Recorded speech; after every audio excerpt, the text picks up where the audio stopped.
Hakuna Matata. Mais quelle phrase magnifique! Hakuna Matata. Quel chant fantastique!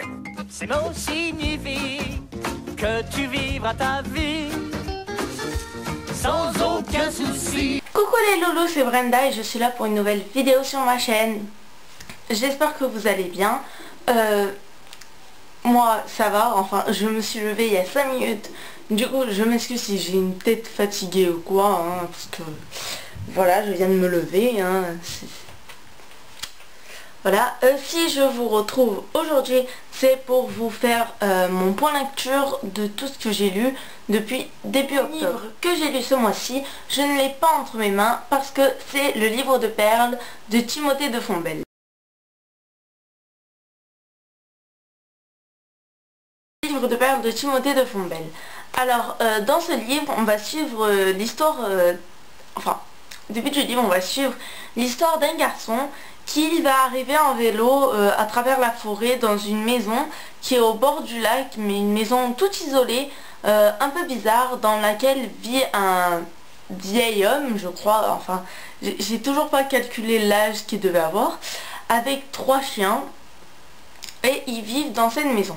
Le jeune homme, donc du coup, va être hébergé par le vieil homme, même si le jeune homme a peur de cet homme. Voilà, hein, avec tous les... et du coup, il va être par contre très observateur. Il va être très curieux envers des valises, parce qu'il y a plein de valises. Et à un moment, le vieil homme va partir, et le jeune homme est obligé de rester, parce qu'entre temps, il a essayé de partir, il s'est tordu la cheville. Voilà. Et du coup, il va voir un peu tout ce qu'il y a dans ces valises. Et c'est des trucs un peu bizarres. Et du coup, le jeune homme va avoir un peu peur du vieil homme. Mais on va suivre toute une histoire un peu magique. On va pas suivre que le jeune homme, on va pas suivre que le vieil homme, on va suivre un peu tout et n'importe quoi. Enfin, je veux dire, j'ai eu à certains moments, voilà, parce qu'on change souvent de personnage sur lequel on va se fixer. Et on change aussi de temps. Donc ils font des prolettes et des analectes. Oh, j'ai retenu mon cours de français. Et du coup, ça fait que moi... je regardais, mais j'étais un peu des fois je savais plus trop qui c'était, mais en fait c'est ce livre, je ne veux pas vous en dire trop parce que je suis partie. Audrey du Souffle des mots fait que le conseiller, et du coup ça fait que je l'ai vu à la bibliothèque, j'ai fait oh c'est cool et tout, je vais essayer de le lire. J'ai comme le résumé. Déjà rien que le résumé, j'avais pas compris. Et j'ai commencé à le lire et tout, et il s'est avéré que ouais, les, je crois 50 premières pages, j'étais un peu sceptique encore sur le livre, et après je me suis laissée emporter et je voulais absolument savoir la fin. J'ai voulu et j'ai tellement aimé ce livre que voilà, ça frôle le coup de cœur. Mais je pense que le fait qu'on se perde, qu'on se retrouve... Ça va, fin d'épices? T'as lu domicile sous ma chaise? Qu'on se perde, qu'on se retrouve... Qu'on se perde, qu'on se retrouve et tout, ben j'ai bien aimé, enfin... mais pas tellement que ça, parce que des fois je savais plus où on en était. Ça frôle le coup de cœur. Je veux dire, si je devrais mettre une note à ce livre sur 20, ça serait bien 18 sur 20, voire 18,5, 19. Voilà, il est juste super. Donc si vous ne l'avez pas encore lu, je vous le conseille énormément. Visée suivante est le Grimoire au rubis, donc tout le premier cycle, écrit par Béatrice Beauté aux éditions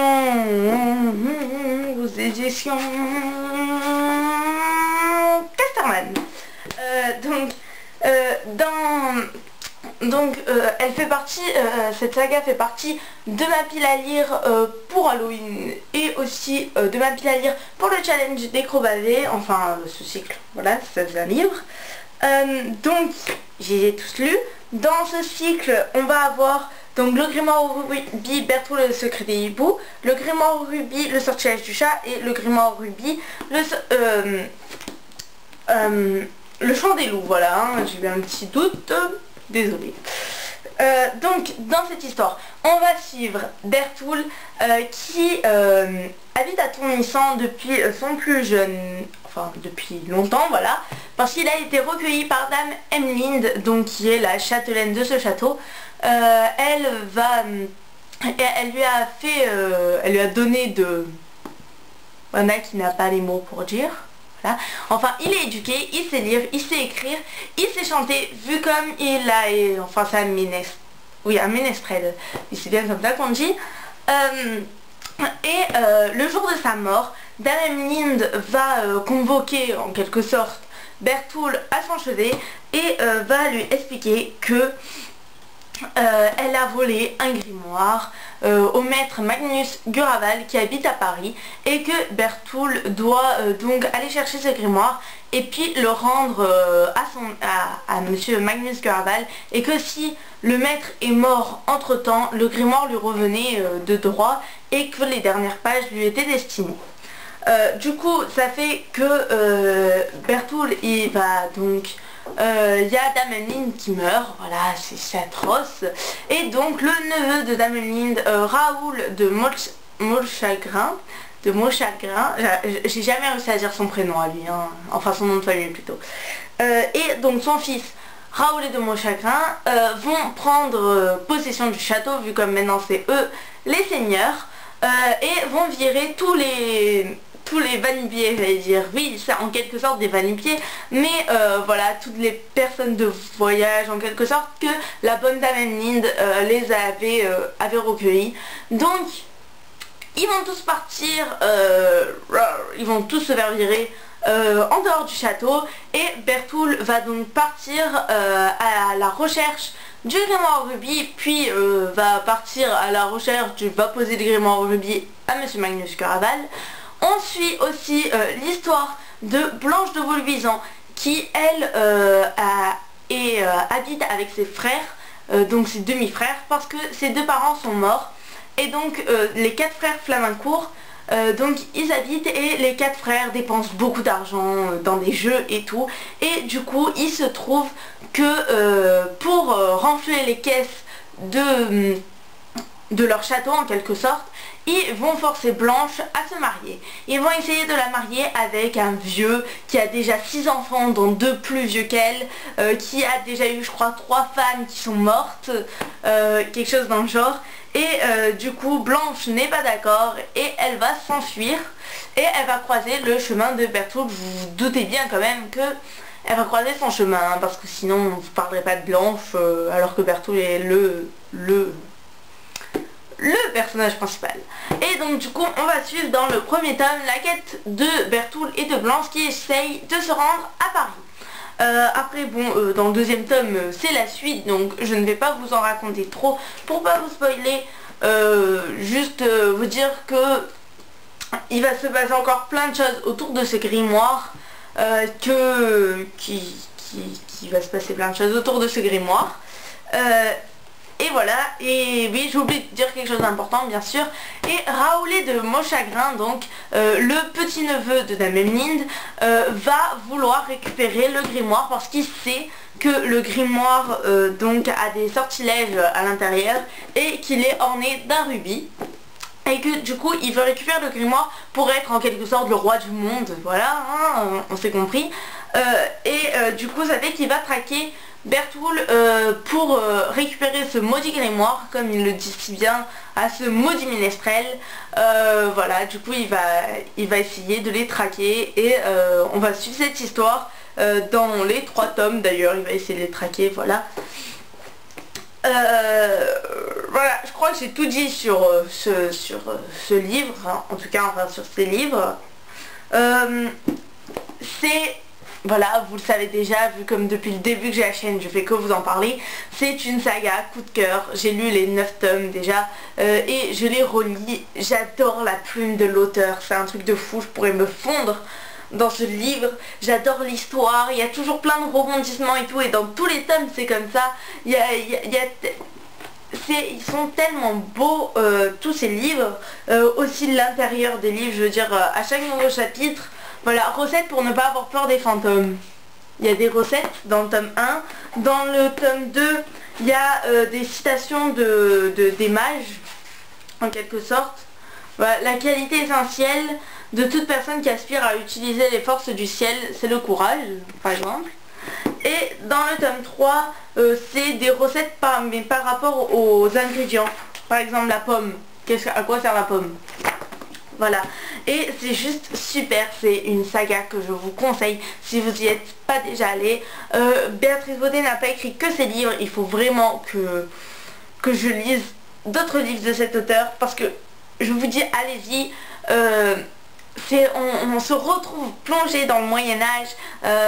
On suit l'histoire et je veux dire on a peur en même temps que on est surpris, en même temps que on se dit oh là là il va se passer quoi là, vite, en même temps que on découvre le grimoire, et c'est tellement beau toute cette histoire. Moi vraiment c'est une saga coup de cœur, vous le savez déjà, mais je pense que c'est vraiment une saga qui restera gravée dans ma mémoire toute ma vie. Si vous l'avez pas lu, vraiment allez-y, je vais pas vous le répéter 20 000 fois, lisez-la.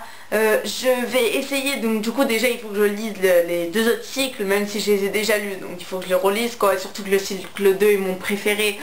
Voilà, hein, c'est clair et net. Et en plus vous pouvez lire les cycles séparément et les tomes aussi, même si voilà, même si vous voulez tout comprendre, il faut lire les tomes avant, si vous voulez tout comprendre. Mais vous comprenez l'histoire en lisant les tomes dans le mauvais ordre, hein, je pense. Enfin, en lisant par exemple que le tome 3, vous comprenez l'histoire aussi, je pense.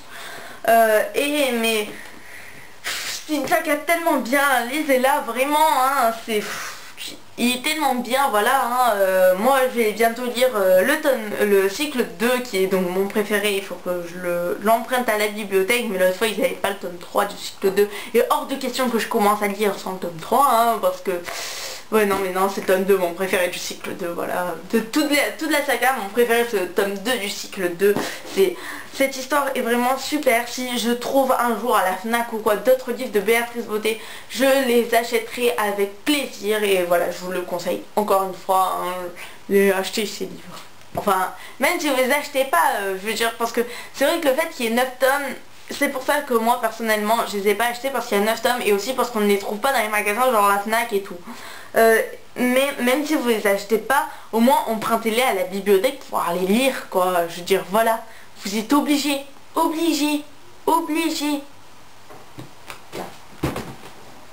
Et après, pour finir cette vidéo, j'ai lu les chroniques de Spiderwick, donc le livre 1, le livre magique, chez Pocket Jeunesse, écrit par Tony Diterlizzi et Holly Black. Voilà. C'est un livre très très court avec des illustrations, un livre jeunesse. J'ai bien aimé. C'est pas le coup de cœur absolu. C'est pas, je veux dire, par rapport à cette histoire, le livre a l'air nul, hein, je tiens à vous le préciser. C'est un livre assez jeunesse. Et ça m'a un peu dérangé, mais je veux dire, l'histoire se lit super vite, se lit vraiment vite. Le fait qu'il y ait des illustrations aussi, ça nous fait encore lire encore plus vite, mais c'est un livre assez jeunesse. Personnellement j'ai bien aimé, mais sans plus, parce que l'histoire reste jeunesse, mais c'est en même temps fantastique en fait. C'est ce côté fantastique que j'ai énormément aimé. Le fait qu'on découvre un peu l'histoire est très bien, mais voilà, je veux dire, je pense que c'est plus pour plus jeunes que maintenant, ou sinon pour qu'on lise que des livres comme ça. Mais je veux dire, voilà, hein, clairement je l'ai bien aimé, mais je pense pas que je lirai la suite parce que ça m'est pas vital, je veux pas savoir la suite à tout prix, voilà. Je vous ai même pas raconté qu'est-ce que raconte cette histoire. Oui, non, mais c'est que Brenda elle perd la boule, hein. Je suis toujours concentrée sur le grimoire Ruby en fait. Donc dans cette histoire on va suivre deux jumeaux, donc Simon et Jared, et aussi leur grande sœur Mallory qui viennent d'habiter. Qui viennent d'habiter et de déménager dans une maison un peu perdue au milieu de nulle part, qui est toute délabrée avec leur mère. Et il va s'avérer qu'ils entendent des drôles de bruits dans le mur, puis ils découvrent un drôle d'endroit dans le mur toujours, hein, parce que faut qu'ils restent dans le mur quoi, hein. Et il se passe des choses bizarres, et puis ils découvrent un livre assez bizarre encore, hein, parce que pour continuer il faut que ça soit bizarre. Et voilà, en quelque sorte j'ai résumé toute cette histoire. Maintenant l'histoire fait 135 pages, sachant qu'il y a des dessins comme ça des fois en plein milieu. Bien sûr hein, je tourne les pages mais je trouve pas de dessin hein, quand je fais ça. Alors il y a des dessins comme ça au milieu, que c'est écrit assez gros, enfin je veux dire c'est écrit normal quoi, qu'il y a une carte et tout au début, hein, voilà, autant faire clair. Je veux dire, les nouveaux chapitres, ils sont toujours comme ça. Des fois, il y a même des dessins incrustés au milieu. Donc, vous vous doutez bien qu'il se lit énormément vite. Mais par contre, si vous avez des enfants, ou des petits frères, ou des petites sœurs, ou quoi, que vous savez pas quoi leur faire lire, faites-leur lire ça. Voilà. Faites-leur lire. J'ai tout.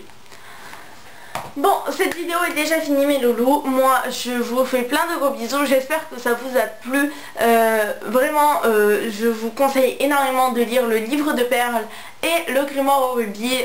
C'est vraiment le grimoire Ruby encore plus que le livre de perles. Le grimoire Ruby est vraiment une saga que j'adore et qui restera gravée dans mon cœur toute ma vie je pense.